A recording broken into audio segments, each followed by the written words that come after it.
Welcome to my channel. I'm the Book Geek, and this is everything I watched in March 2023.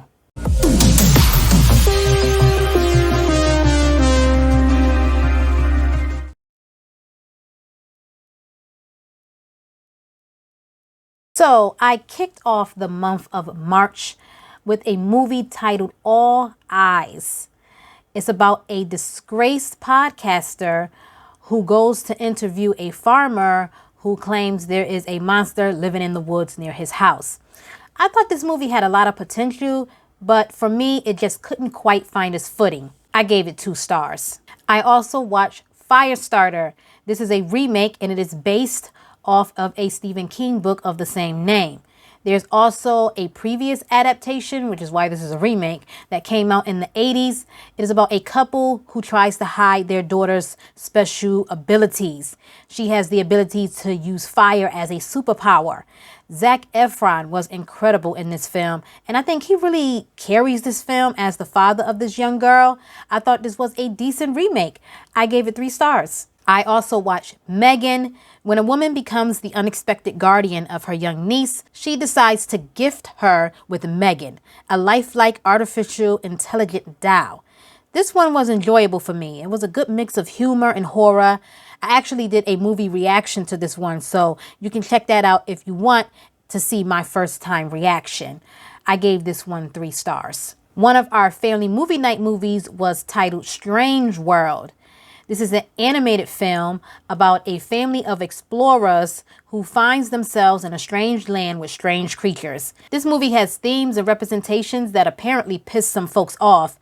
However, I thought the environmental messages were necessary and the themes of following your dreams were inspirational.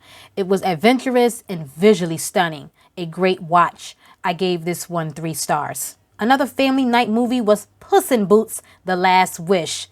Puss is back in this action-packed adventure, but when he discovers that he's down to the last of his 9 lives, he sets out to find the magical last wish to help restore his 9 lives. The animation style in this film was so remarkable. It was a lot of fun to watch, and it was very heartfelt. I gave this one 4 stars. Me and my family also watched Wakanda Forever.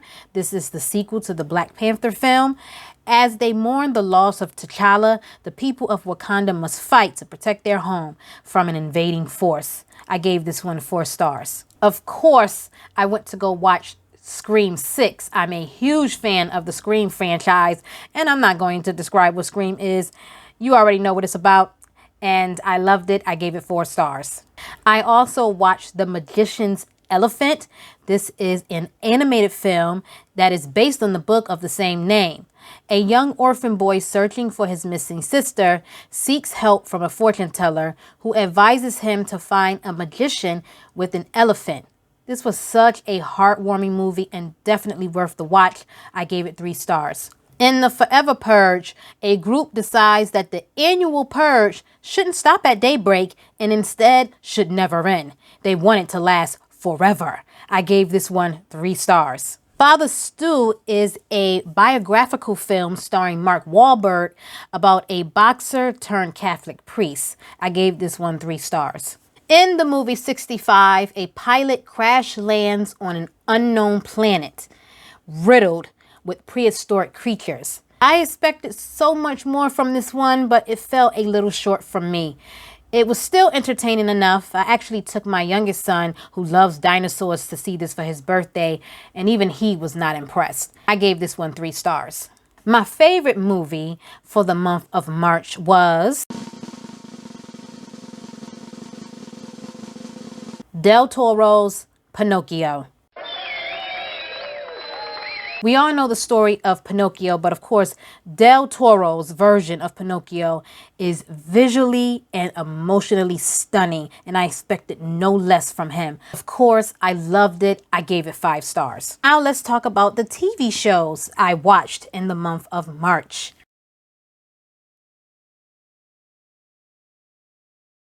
Of course, like most people, I definitely watched The Last of Us. This TV show is based on the popular video game. This series has taken the world by storm. Joel and Ellie connect and set off on a journey in a post-apocalyptic, post-outbreak world. This show was truly breathtaking. It looked amazing. Every episode was emotionally impactful. And it's clear this show was handled with a great deal of passion and care. I gave it 5 stars. And I cannot wait for the second season. I also watched the 4th season of You.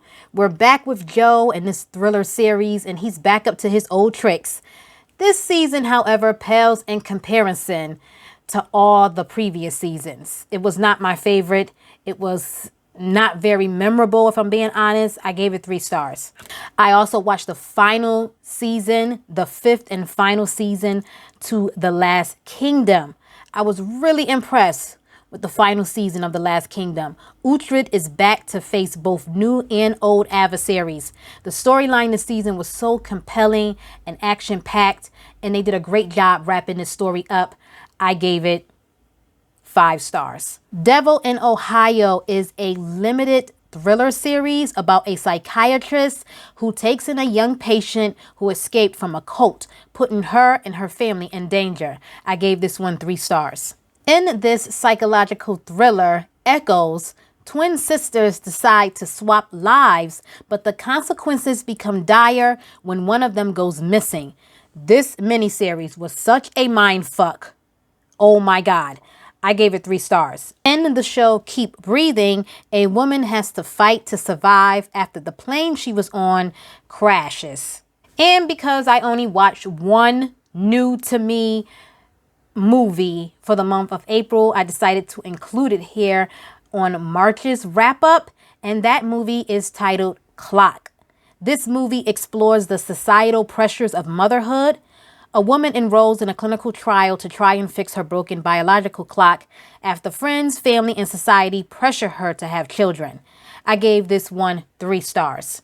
Okay, so that is everything I watched that was new to me in the month of March and April. Let me know down below if you've seen any of these, what you thought of them. I'd love to chat with you guys in the comment section. But until next time, as always, stay safe, stay healthy, and I will see you guys in my next one. Bye.